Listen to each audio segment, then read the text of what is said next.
कहानी की शुरुआत में हम लॉरेन मुनरो नाम की एक लॉयर को देखते हैं, जिसे शुरुआत में ही एक ऐसा केस मिलता है जिसमें उसे एक क्रिमिनल को डिफेंड करने के लिए $1 मिलियन की रकम ऑफर की जाती है। लेकिन इतनी मोटी रकम मिलने के बाद भी उसका ज़मीर उसे गवाही नहीं देता और वो ये केस लड़ने से मना कर देती है, जिससे हमें पता चलता है कि लॉरेन असल में एक ऐसी लॉयर है जो जस्टिस को पैसों से बढ़कर मानती है। इसी बीच हमें लॉरेन के छोटे भाई विलियम मुनरो को दिखाया जाता है, जो एक पॉलिटिशियन है और साथ ही वो न्यूयॉर्क सिटी का अगला मेयर बनना चाहता है। इसके बाद हम लॉरेन के फादर आर्चर मुनरो को देखते हैं, जो बहुत ही बड़े बिजनेसमैन हैं, लेकिन कुछ दिनों से उनका बिजनेस कुछ अच्छा नहीं चल रहा था। साथ ही उन्हें सांस लेने में दिक्कत भी होती है, जिस वजह से उन्हें अक्सर तकलीफ का सामना करना पड़ता है, जैसा कि आज भी होता है। पर वो किसी तरह से अपनी गाड़ी तक पहुंच जाते हैं, लेकिन गाड़ी चलाते वक्त उनकी अचानक से मौत हो जाती है, जिसका पता लॉरेन को प्रेस वालों से चलता है। अब उनके फ्यूनरल में हम लॉरेन के परिवार के दूसरे सदस्यों को भी देख पाते हैं, जैसे कि उसकी माँ कैथरीन, उसका पति स्कॉट और उसकी बेटी क्लेयर। ये सभी मिलकर फ्यूनरल अटेंड करते हैं। फिर सब कुछ खत्म होने के बाद लॉरेन और उसके भाई विलियम के बीच की बातों से पता चलता है कि लॉरेन के फादर को उस पर गर्व था। साथ ही दोनों ये भी बात करते हैं कि अब वो अपनी माँ से समय समय पर मिलने के लिए आते रहेंगे। इसके बाद लॉरेन अपने फादर के ऑफिस जाती है, जहाँ पर वो याद करती है कि कैसे उसके पिता उसे चेस खेलना सिखाया करते थे। साथ ही वो उसे बताते थे कि कैसे ये खेल जिंदगी से जुड़ा हुआ है। इस घटना के एक हफ्ते बाद ये सभी लोग एक बार फिर से इकट्ठा होते हैं, क्योंकि आज इनका फैमिली अटॉर्नी हैरोल्ड आर्चर के बिल को सबके सामने पढ़ने वाला था, जिसके तहत आर्चर ने कैथरीन को कंपनी का CEO बना दिया है और विलियम के लिए उसने $20 मिलियन की रकम छोड़ी थी, तो वहीं लॉरेन के लिए वो सिर्फ $1 मिलियन ही छोड़ गया था। इसके अलावा उसने 50 मिलियन की रकम पुलिस और मेडिकल स्कूल को दान की है। लेकिन जब सब चले जाते हैं तो हैरोल्ड लॉरेन को एक लिफाफा देता है जो उसके पिता उसके लिए छोड़ गए थे, जिसे खोलने पर उसमें लॉरेन को एक पेन ड्राइव और 2 चाबियां मिलती हैं, जिसमें से पेन ड्राइव को वो जब अपने लैपटॉप में लगा कर देखती है तो उसमें उसे एक वीडियो मिलता है जो उसके फादर आर्चर का होता है। उस वीडियो में उन्होंने किसी बंकर का जिक्र किया होता है, जिस राज को उन्होंने जीते जी कभी किसी को नहीं बताया होता। इसलिए अब लॉरेन उन कीज को लेकर वीडियो में बताई लोकेशन पर जाती है, जहां उसे सच में एक बंकर दिखाई देता है, जिसके ताले को वो की से खोलती है तो उसके अंदर जाने के लिए सीढ़ियां बनी थी, जिसके थ्रू जब वो नीचे उतरती है तो वहाँ उसे एक आदमी पड़ा हुआ है, जिसे जैसे ही वो टच करती है तो वो थोड़ा हिलता है, जिस चीज से वो बुरी तरह डर कर वहाँ से भाग खड़ी होती है और घर आकर फैसला करती है कि इस बारे में वो 911 को कॉल करके बताएगी। लेकिन उसके ऐसा करने से पहले वहाँ पर उसका भाई विलियम उससे मिलने के लिए आता है, जो लॉरेन से कहता है कि उसे ये जानकर बहुत बुरा लगा कि उनके फादर ने लॉरेन के लिए इतने थोड़े से पैसे छोड़े हैं, इसलिए वो अपने हिस्से का आधा पैसा लॉरेन को देना चाहता है, जिसे लेने से वो साफ इनकार कर देती है। वो कहती है कि उसे पैसे से कोई लगाव नहीं है और ना ही इस बात का कोई मलाल है कि उसे कम पैसे मिले। फिलहाल इसके बाद शाम को लॉरेन का हस्बैंड स्कॉट उससे मिलने के लिए आता है, क्योंकि उसे लग रहा था कि वो आजकल ज्यादा परेशान रहने लगी है, जिस पर लॉरेन उससे कहती है कि ऐसा कुछ नहीं है, वो बस कुछ समय के लिए अकेले रहना चाहती है, जिसके बाद वो ठीक हो जाएगी। इसलिए वो उसे घर जाने के लिए बोलती है, जिसके बाद वो अपने बचपन की फोटोज देखने लगती है, जिसमें वो अपने फादर के साथ थी। जिस दौरान उसे याद आता है कि कैसे एक बार उसकी आर्चर से इस बात पर लड़ाई हो गई थी, क्योंकि वो चाहता था कि वो कोर्ट में उसके कुछ अमीर दोस्तों का केस लड़े, पर लॉरेन ऐसा करने से साफ इनकार कर देती है, क्योंकि जैसे कि हम जानते हैं वो किसी भी गलत आदमी को कोर्ट में रिप्रेजेंट नहीं करती थी। अब अगली सुबह वो एक गन लेकर फिर से उस बंकर में जाती है, जहाँ पहुंचकर वो देखती है कि वो आदमी आराम से सो रहा है, इसलिए वो मौका देखकर उसके फिंगरप्रिंट्स ले लेती है। जिस दौरान जैसे ही उस आदमी की आँख खुलती है तो ये देखकर लॉरेन जल्दी से वहाँ से भाग खड़ी होती है। फिर कुछ देर बाद वो दोबारा से एक मास्क पहनकर उस आदमी के सामने आकर उससे उसकी पहचान और यहाँ होने का कारण पूछती है, जिस पर वो आदमी जवाब देता है कि उसे अपना चेहरा छिपाने की कोई जरूरत नहीं है, क्योंकि वो उसके बारे में सब कुछ जानता है, जैसे कि उसका नाम, बर्थडे और ये भी कि उसने शादी अपने फादर की मर्जी के खिलाफ की थी। जो सब सुनकर लॉरेन अपने मास्क को हटा देती है और वो उससे दोबारा से वही सवाल करती है, मगर इस बार भी वो उसे सीधा जवाब न देकर उससे पहले कुछ खाने पीने को लाने के लिए बोलता है। साथ ही वो सिगरेट, स्कॉच और एक रेजर की मांग भी करता है, जो देने से लॉरेन इनकार कर देती है और उससे बोलती है कि वो उसके सवालों का जवाब दे, नहीं तो वो उसको यहीं मरने के लिए छोड़कर चली जाएगी। लेकिन यहाँ उसकी धमकी का कोई असर नहीं होता। वो आदमी विश्वास के साथ लॉरेन से बोलता है कि वो जानता है कि वो ऐसा कभी नहीं करेगी, क्योंकि वो दिल की बहुत अच्छी है। और यहाँ पर ना चाहते हुए भी लॉरेन को उसके सामने झुकना पड़ता है। वो उसकी सारी शर्तों को मान लेती है, जहाँ वो उसे रेजर देकर वापस घर आ जाती है, जहाँ पहुँचते ही वो उस आदमी के फिंगरप्रिंट सैंपल को अपने डिटेक्टिव दोस्त एमिलियो के पास भेजती है, ताकि वो पता लगा पाए कि आखिर इस आदमी की पहचान क्या है। इसके बाद वो सभी चीजें खरीद कर उस आदमी के पास वापस जाती है, जिसकी उसने लॉरेन से मांग की थी। अब सालों बाद इतना अच्छा खाना खाकर उस आदमी की आंखों में आंसू आ जाते हैं। लॉरेन उसके लिए एक चॉकलेट भी लेकर आई थी, जिससे खाकर वो काफी खुश होता है, क्योंकि जब वो छोटा था तो उसके फादर साल में एक बार उसके लिए इस तरह चॉकलेट लाया करते थे। अब क्योंकि वो खाने और बाकी चीजों से पूरी तरह संतुष्ट था, तो वो लॉरेन को सबसे पहले अपना नाम मॉर्गन बताता है। आगे वो कहता है कि उसकी मुलाकात आर्चर से करीब 30 साल पहले हुई थी, और क्योंकि उसकी कुछ आदतें आर्चर से मिलती थी, तो दोनों जल्द ही अच्छे दोस्त बन गए। जिन आदतों के बारे में मॉर्गन यहाँ बात कर रहा था,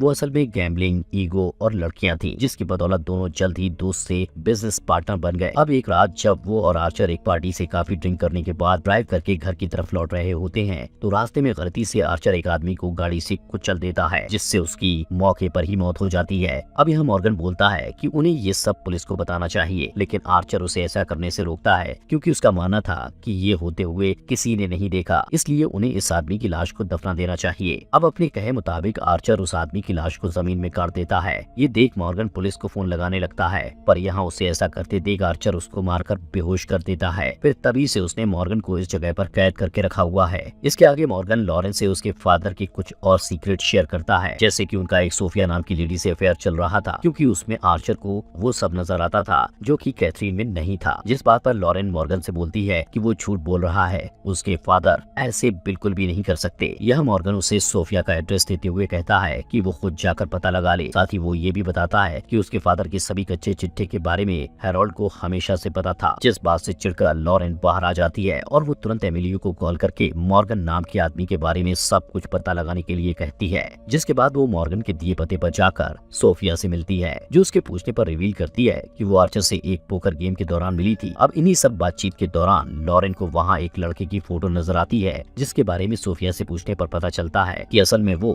सोफिया और आर्चर के बेटे और उसके सौतेले भाई एलेक्स की फोटो है। जिस सच को लॉरेन बिल्कुल भी बर्दाश्त नहीं कर पाती और रोते हुए वहाँ से चली जाती है। इसके बाद वो अपनी माँ से मिलने के लिए जाती है, जो विलियम के इलेक्शन कैंपेन की तैयारियों में बिजी है। यहाँ लॉरेन कैथरीन से मॉर्गन के बारे में पूछने की कोशिश करती है, लेकिन कैथरीन इस नाम के किसी आदमी को नहीं जानती थी। इसी बीच वहाँ विलियम आकर लॉरेन से उसके इलेक्शन कैंपेन में आने की विनती करता है, क्योंकि पूरा देश जानता है कि वो कितनी अच्छी लॉयर है, इसलिए उसके आने से विलियम को लोगों का और सपोर्ट मिलेगा। फिलहाल लॉरेन के दिमाग में तो कुछ और ही चल रहा था, इसलिए वो बाकी सच जानने के लिए मॉर्गन के पास पहुंचती है और उससे उस जगह के बारे में पूछती है जहां उसके फादर ने उस आदमी की लाश को दफनाया था। जिस पर मॉर्गन फिर से उसके सामने एक शर्त रखता है कि अगर वो उसे भी अपने साथ ले जाएगी तभी वो उस जगह के बारे में बताएगा, जिसकी इस बात को भी लॉरेन को आखिर मानना पड़ता है। और जब मॉर्गन उस बंकर से बाहर आता है तो इतने सालों बाद खुली हवा में सांस लेकर वो काफी ज्यादा इमोशनल हो जाता है। जिस दौरान लॉरेन को उसके पति स्कॉट का फोन आता है। वो लॉरेन से पूछता है कि आखिर वो इस वक्त कहाँ पर है, जिस पर वो जवाब देती है कि वो अभी कुछ जरूरी काम में बिजी है, पर जल्दी उसे खत्म करके वो वापस आ जाएगी। अब फोन कट करने के बाद वो मॉर्गन को उसकी बताई जगह पर लेकर जाती है, जहाँ मॉर्गन के बताए स्थान में खोदने पर उसे किसी इंसान का स्कल नजर आता है, जिससे अब ये साफ था कि मॉर्गन ने उसे जो बताया होता है वो सब सच था। हालांकि वो मॉर्गन को वापस लाकर फिर से उसी बंकर में बंद कर देती है। जिस दौरान मॉर्गन लॉरेन से रोते हुए विनती करता है कि वो उसे छोड़ दे, ताकि वो अपनी जिंदगी के बचे हुए साल शांति से जी पाए। यहाँ वो बताता है कि इस जगह कैद होने की वजह से वो अपनी माँ को भी आखिरी बार नहीं देख पाया। साथ ही वो वादा करता है कि वो उसके परिवार के इस सीक्रेट के बारे में किसी से भी कुछ भी शेयर नहीं करेगा।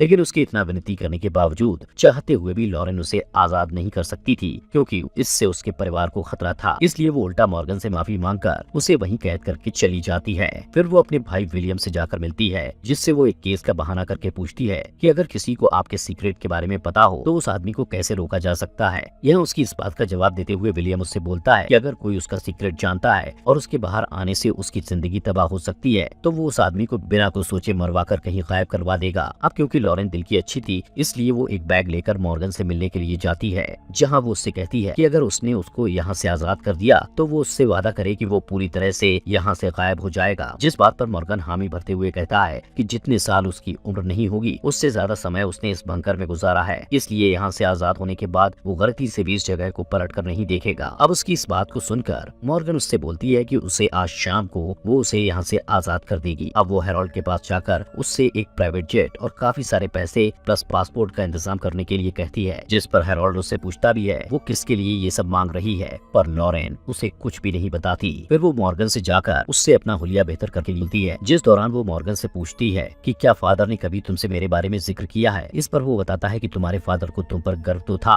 पर वो उससे गुस्सा भी थे क्योंकि लॉरेन ने उनके दोस्तों को बचाने के लिए वो केस लड़ने से इनकार कर दिया था। यहाँ मॉर्गन बातों ही बातों में लॉरेन से ये भी रिवील करता है कि आज उसका भाई विलियम जो कुछ भी है वो सब उसने लोगों को रिश्वत खिलाकर हासिल किया है। जिस बात को जानते ही वो विलियम के पास जाकर उससे इस बारे में पूछती है, जिसके जवाब में विलियम बोलता है कि बड़ी पोजीशन को हासिल करने के लिए ये सब करना पड़ता है। और तो और आर्चर ने उसे भी एक अच्छा लॉयर बनाने के लिए लोगों को रिश्वत देकर उसे केस देने के लिए राजी किया। जो बात सुनते ही लॉरेन बौखलाकर विलियम को थप्पड़ लगाकर वहाँ से चली जाती है। इसके बाद वो मॉर्गन को बंकर से बाहर निकालती है, जो कि वहाँ से जाते वक्त चेस की एक गुर्द को अपने पास निशानी के तौर पर रख लेता है और फिर वो खुली हवा में सांस लेकर खुद को आजाद महसूस करता है। फिर वो उसे लेकर एक प्राइवेट जेट पर जाती है, जहाँ हैरोल्ड मॉर्गन को उसका पासपोर्ट देता है और साथ ही बताता है कि उसके अकाउंट में उसने इतने पैसे जमा करवा दिए हैं जिससे वो अपनी पूरी जिंदगी आराम के साथ काट सकता है। यहाँ लॉरेन उससे कहती है कि वो कभी भी यहाँ वापस ना आए, जिस चीज का मॉर्गन उससे वादा करता है। फिर वो जेट में बैठकर चला जाता है, जिसके बाद लॉरेन फिर से उसी बंकर में पहुंचती है जहां बेड के नीचे उसे जहर की शीशी मिलती है, लेकिन वो उसे ये सोचकर नजरअंदाज कर देती है कि अब तो सब कुछ निपट चुका है। लेकिन दूसरी तरफ एमिलियो मॉर्गन की एक फाइल लॉरेन को भेजता है, जो वहाँ उससे मिलने आई उसकी माँ को मिल जाती है। यहाँ लॉरेन कैथरीन पर उसकी चीजें छूने के लिए गुस्सा करती है, लेकिन कैथरीन उल्टा उसे एक फोटो दिखाकर पूछती है कि आखिर उसके पास कार्सन की फोटो क्यों है, जिस पर लॉरेन उसे बताती है कि ये कार्सन नहीं बल्कि मॉर्गन है, जिसे उसके फादर ने काफी लंबे समय से एक बंकर में कैद करके रखा था। अब यहाँ असली पत्ते खुलते हैं क्योंकि कैथरीन रिवील करती है कि असल में इसका नाम कार्सन है, जो कि एक सीरियल किलर है। अब ये बात सुनते ही लॉरेन भागते हुए एयरपोर्ट पहुंचती है, जहां उसे हैरोल्ड और पायलट की लाश पड़ी मिलती है। साथ ही लॉरेन को अंदाजा हो जाता है कि मॉर्गन असल में कैथरीन को मारना चाहता है, तो वो वापस भाग कर आती है जहाँ कैथरीन नहीं होती। साथ ही उसका फोन भी नहीं लग रहा था, इसलिए लॉरेन को ये समझते बिल्कुल देर नहीं लगती कि वो शख्स उसकी माँ को भी उसी बंकर में ले गया होगा। जहाँ जाकर देखने पर सच में वहाँ उसे कैथरीन मिल भी जाती है, पर इससे पहले लॉरेन उससे कुछ पूछ पाती मॉर्गन उसे भी मारकर बेहोश कर देता है। जिसे जब होश आता है तो मॉर्गन उससे रिवील करता है कि उसी ने जहर इंजेक्ट करके आर्चर की जान ली थी, जिसकी शीशी लॉरेन को उसके जाने के बाद मिली भी थी। इसके बाद मॉर्गन लॉरेन से बताना शुरू करता है कि असल में इन सब के पीछे की क्या कहानी थी। दरअसल उस रात पार्टी के दौरान मॉर्गन ने कैथरीन को धोखे से नशे की दवा देकर उसका रेप किया, जिसके बारे में जैसे ही आर्चर को पता लगा वैसे ही वो सबसे पहले अपनी वाइफ को संभालता है। फिर वो ड्राइव करके मॉर्गन को सबक सिखाने के लिए ले जाने लगता है, जिस दौरान जब मॉर्गन उससे लड़ने की कोशिश करता है तो उनसे एक आदमी का एक्सीडेंट हो जाता है, जिस बारे में आर्चर पुलिस को ये सब बताना चाहता था, पर मॉर्गन जबरदस्ती उस आदमी की लाश को दफना देता है, जिस बात से आर्चर बौखला जाता है और फिर वो मॉर्गन को उसी बंकर में ले जाकर कैद कर देता है। साथ ही इस बीच 20 सालों तक उसने उसे आर्चर ने कैद रखने के साथ टॉर्चर भी किया होता है। अब जब मॉर्गन ये सब बता ही रहा होता है तो कैथरीन को होश आ जाता है, जो उठते ही मॉर्गन को बुरा भला कहने लगती है, इसलिए वो गुस्से से कैथरीन पर हमला करने की कोशिश करता है, जिस दौरान लॉरेन अपनी माँ को बचाने के लिए उससे भिड़ जाती है, लेकिन वो उसे बुरी तरह मारता है। यहाँ आखिर में ये भी रिवील होता है कि असल में लॉरेन आर्चर की नहीं बल्कि मॉर्गन की बेटी है, पर अब इन सब बातों के लिए देर हो चुकी थी, क्योंकि मौका मिलते ही कैथरीन एक गन की मदद से पीछे से मॉर्गन के सर पर गोली दागकर उसका खेल खत्म कर देती है और फिर दोनों माँ बेटी वहाँ रखे गैसोलीन की मदद से मॉर्गन की लाश समेत उस पूरे बंकर को आग के हवाले कर देती हैं, जिसके साथ ये मूवी यहीं पर एंड हो जाती है।